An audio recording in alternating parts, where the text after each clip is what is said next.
कलकत्ता में जो डॉक्टर बेटी के साथ हुआ उसके बाद कहीं न कहीं पूरा देश सन्न रह गया है। तो बड़े-बड़े दावे किए जाते हैं महिला सुरक्षा को लेकर के, प्रशासन को लेकर के और तमाम तरीके की जो राजनीतिक पार्टी, सरकारें दावा करती है उस सभी की पोल खोलती हुई ये एक ऐसी घटना है जिसने पूरे देश को झकझोर के रख दिया है। पोस्टमार्टम रिपोर्ट चीख-चीख कर बता रहा है कि आखिरकार उस मासूम के साथ क्या-क्या किया गया है। तरीके की घटनाएं बाकी जगह पर होती है तो कुछ ही घंटों के अंदर ध्रुव राठी का वीडियो आ जाता है और आना भी चाहिए। दूसरा शख्स है जो कि अपने आप को देशभक्त कहते हैं, अपने आप को देशभक्त बताते हैं और चैनल का नाम भी देशभक्त रखे हुए हैं। उसके चैनल पर अगर जाएंगे तो निश्चित रूप से कुछ वीडियो जरूर मिलेगी, लेकिन उस वीडियो में वो क्या बातें कर रहे हैं, इस चीज़ को किस तरीके से जस्टिफाई करने की वो एक तरीके से कोशिश कर रहे हो, जिस तरीके से टोन का इस्तेमाल किया है, जिस तरीके से बोलने की शैली है, जिस तरीके से चीज़ों को प्रेजेंट कर रहे हैं उसको सुनेंगे और अंतर साफ नजर आएगा किस मानसिकता के साथ बनाया गया है।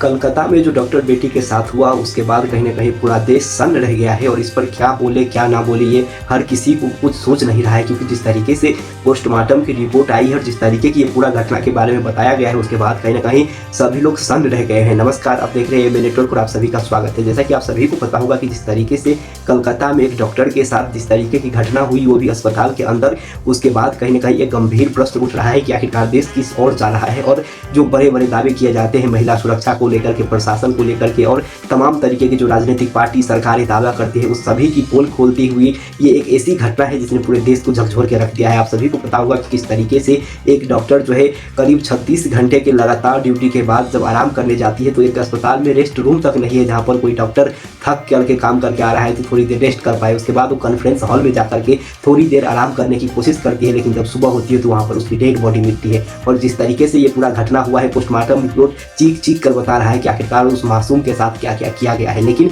इस सब के बावजूद जो देश के कथित रूप से दो बड़े यूट्यूबर हैं और जो अपने आप को देशभक्त, और एक ने तो नाम ही रखा हुआ है देशभक्त, और एक ऐसे जो कि ईमानदार यूट्यूबर होने का दावा करता है, उसके मुंह से चू तक नहीं निकला है। इस पर आप लोगों को पता चल गया होगा कि हम किसकी बात कर रहे हैं। बात कर रहे हैं ध्रुव राठी की। आप लोग अभी तक देख नहीं पाए होंगे कि इस विषय पर ध्रुव राठी ने एक भी वीडियो बनाया हो। वहीं आप लोगों को पता होगा कि जब इसी तरीके की घटनाएं बाकी जगह पर होती है तो कुछ ही घंटों के अंदर ध्रुव राठी का वीडियो आ जाता है और आना भी चाहिए, क्योंकि कहीं पर भी इस तरीके की घटना होती है तो हर किसी की जिम्मेदारी बनती है कि उसका विरोध करे और जो भी फैक्ट है उसको वहाँ पर प्रस्तुत करे। लेकिन जिस तरीके से बाकी जगहों पर खास करके बीजेपी शासित राज्यों में अगर कोई भी इस तरीके की घटना हो तो जो सत्य ना भी हो उसको इस तरीके से सत्य के तौर पर वो बताते हैं, और जो जानकारी पुलिस को भी नहीं होती है वो जानकारी जुटा करके वो बताते हैं। लेकिन इस घटना को हुए इतने दिन हो गए लेकिन अभी तक इस पर ध्रुव राठी ने अपना मुंह नहीं खोला है और उसके तरफ से एक भी वीडियो नहीं आया है। अगर आपको हमारे बात पर विश्वास ना हो तो आप लोग भी उनका यूट्यूब चैनल जाकर के चेक कर सकते हैं। अभी तक एक भी वीडियो नहीं आया है, आपको कोई भी वीडियो नहीं मिलेगा। वहीं जो दूसरा शख्स है जो कि अपने आप को देशभक्त कहते हैं, अपने आप को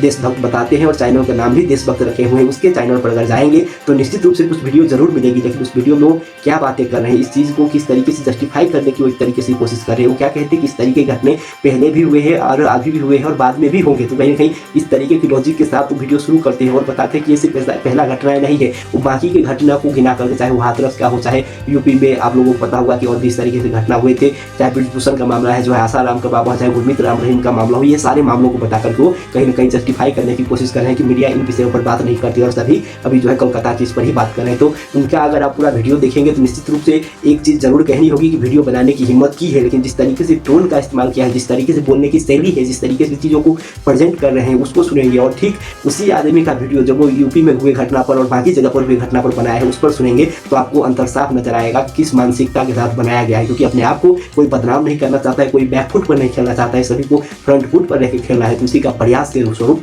उसने इस वीडियो को डाला है। ये बात बिल्कुल साफ साफ नजर आ रही है। लेकिन सवाल ये नहीं है कि आखिरकार इन लोगों ने वीडियो क्यों डाला नहीं अभी तक, या फिर डालो तो इस तरीके से क्यों डाला। सवाल ये है कि आखिरकार अगर ये लोग वाकई अपने आप को एक सच्चे और ईमानदार यूट्यूब बताते हैं तो क्या जो कलकत्ता में एक डॉक्टर बेटी के साथ घटना हुई वो भारत में नहीं आता है? क्या वो भारत के लोगों को, भारत के प्रशासनों की जिम्मेदारी नहीं है कि उनको न्याय दिलाई जाए? जिस तरीके से आप लोगों को पता होगा कि जो ममता बनर्जी की सरकार है उस पूरे घटनाओं को जो है दबाने की कोशिश की गई, और जब पीड़ित का मौत हो गया उनके परिवार को फोन करके बताया जाता है पुलिस के द्वारा कि आपकी बेटी ने सुसाइड किया है, और जब उनके माता पिता वहाँ पर देखने आते हैं तो घंटों घंटों तक उनको देखने नहीं दिया जाता है। तो जिस तरीके से पूरे मामला को कहीं कहीं रफा दफा करने की कोशिश की गई है, इससे साफ साफ पता चलती है कि जो वहाँ पर सरकार है कलकत्ता में या फिर हम कहें पश्चिम बंगाल में, वो किस तरीके से इस केस को आगे बढ़ाना चाहती थी। और कहा जा रहा है कि इस केस में बड़े बड़े लोगों के नाम जुड़े हुए हैं जिसको छुपाने की कोशिश हो रही है। आप लोगों को पता होगा कि जिस हॉस्पिटल में ये पूरा घटना हुआ वहाँ पर बाकायदा जो है आक्रमण करवा करके, तोड़फोड़ करवा करवा दिया गया, जो सीसीटीवी कैमरे लगे थे उसको तोड़वा दिया गया, जहाँ पर घटना हुई वहाँ पर तोड़फोड़ हुई है, इस तरीके की बातें बताई जा रही है। तो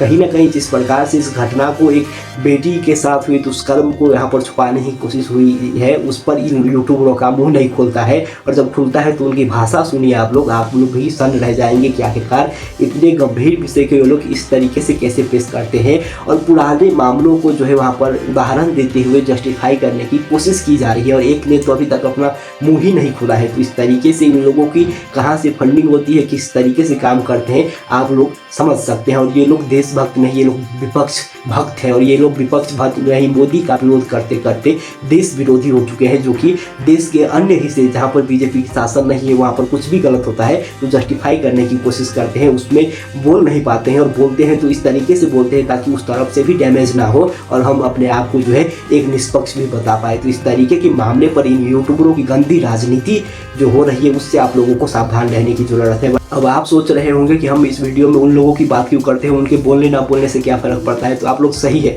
उनके बोलने और ना बोलने से कुछ भी फ़र्क नहीं पड़ता है, लेकिन हम आप लोगों को ये बताने के लिए सिर्फ इस वीडियो को बना रहे हैं कि जो उनके अंधभक्त हैं, जो कि उनके कहने पर सोते हैं, उनके कहने पर वोट डालते हैं, उनके कहने पर हर कुछ करते हैं, अपना कोई सोच ही नहीं है उन लोगों का कि उन लोगों की आंखें खुल पाए कि जिनको आप अपना भगवान मानते हैं वो किस तरीके से काम करते हैं, किसके लिए काम करते हैं। अगर कल कोई आपके साथ भगवान ना करे हादसा हो जाता है तो आपके लिए भी आवाज़ नहीं उठाएगा। तो आप लोगों को सजग रहने की ज़रूरत है, और उनके बोलने ना बोलने से कोई फ़र्क नहीं पड़ता है, जो अब होना है वो होगा, क्योंकि केस CBI के पास चली गई है। आप सभी को अब एक और सवाल आ रहा होगा कि हमने क्यों नहीं वीडियो बनाया। तो हमारा चैनल आप चेक कर सकते हैं, हमने इस तरीके की किसी भी घटने पर वीडियो नहीं बनाया है, क्योंकि हम इस घटना पर वीडियो बना करके व्यूज़ नहीं लेना चाहते। ये एक ऐसी विषय है जहाँ पर व्यू नहीं बल्कि यहाँ पर न्याय चाहिए, और हमारा प्रयास होता है कि उन पीड़ितों को न्याय मिले, चाहे वो यूपी में हो, हरियाणा में हो, बंगाल में हो, महाराष्ट्र में हो, कहीं पर भी हो, चाहे मणिपुर में हो। आप लोग ध्रुव राठी का वीडियो देखे होंगे, मणिपुर पर कितने वीडियो उससे बनाए हैं। आप लोगों ने देखा होगा कि यूपी पर जो घटना हुई थी उसमें कितने वीडियो बनाए हैं, लेकिन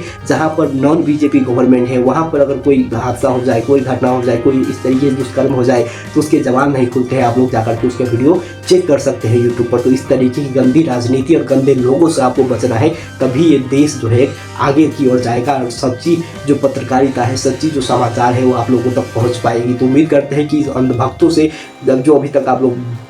प्रेरित हो रहे थे, अभी आप लोगों के भीतर कुछ बदलाव आया होगा। इसी बदलाव के साथ हम उम्मीद करते हैं कि जो कोलकाता में हुई है उस मासूम डॉक्टर बेटी के साथ उनको न्याय मिले, और उसके लिए हम सभी को अंतिम सांस तक लड़ना है जब तक उनको न्याय नहीं मिल जाती है। तो अगर आप लोग भी उनके लिए जस्टिस चाहते हैं तो आप लोग कमेंट में जस्टिस फॉर डॉक्टर जरूर लिखेगा। फिर मिलेंगे नए जानकारी के साथ, तब तक बने रहिए। चैनल को जरूर सब्सक्राइब कर दें और बेल आइकन को जरूर प्रेस कर दें। नमस्कार।